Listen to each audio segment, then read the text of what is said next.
chapter 7. Now concerning the things whereof ye wrote unto me, it is good for a man not to touch a woman.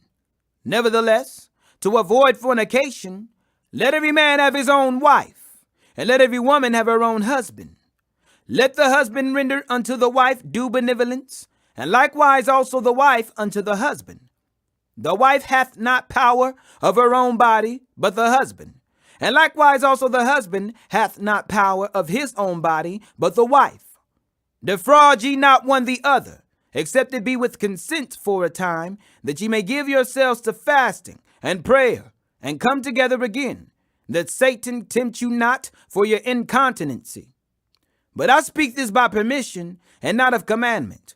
For I will that all men were even as I myself. But every man hath this proper gift of God, one after this manner, and another after that.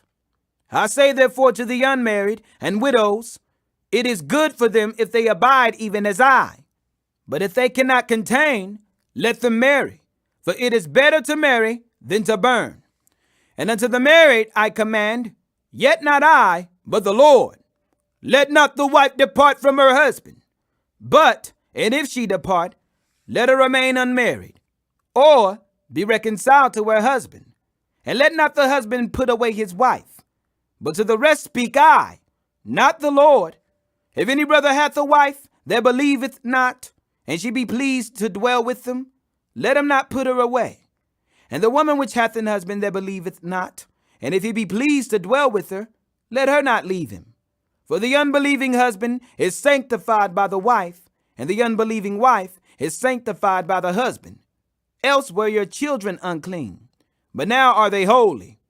But if the unbelieving depart, let him depart.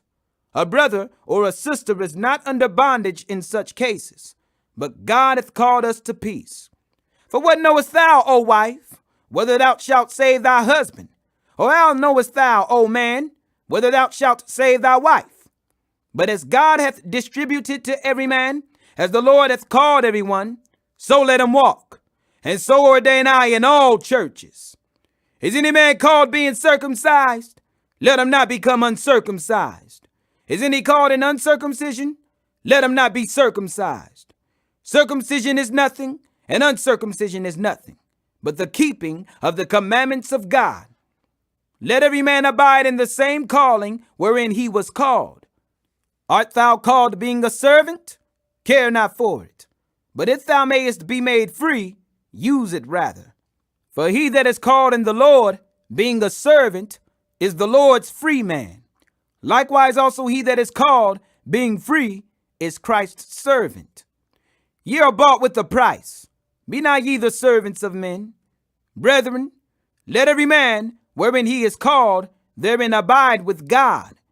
Now concerning virgins I have no commandment of the Lord. Yet I give my judgment, as one that hath obtained mercy of the Lord to be faithful. I suppose therefore that this is good for the present distress.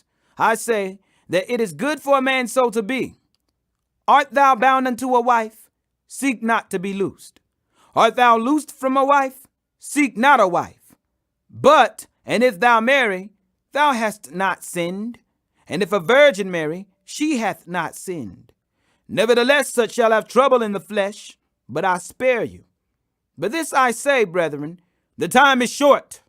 It remaineth, that both they that have wives be as though they had none, and they that weep as though they wept not, and they that rejoice as though they rejoiced not, and they that buy as though they possessed not, and they that use this world as not abusing it. For the fashion of this world passeth away. But I would have you without carefulness. He that is unmarried careth for the things that belong to the Lord, how he may please the Lord. But he that is married careth for the things that are of the world, how he may please his wife. There is difference also between a wife and a virgin. The unmarried woman careth for the things of the Lord, that she may be holy both in body and in spirit. But she that is married careth for the things of the world, how she may please her husband.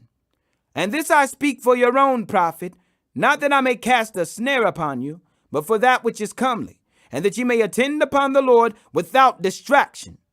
But if any man think that he behaveth himself uncomely toward his virgin, if she pass the flower of her age, and need so require, let him do what he will. He sinneth not. Let them marry. Nevertheless, he that standeth steadfast in his heart, having no necessity, but hath power over his own will, and hath so decreed in his heart that he will keep his virgin, doeth well. So then he that giveth her in marriage doeth well, but he that giveth her not in marriage doeth better. The wife is bound by the law as long as her husband liveth, but if her husband be dead, she is at liberty to be married to whom she will, only in the Lord. But she is happier if she so abide after my judgment. And I think also that I have the Spirit of God,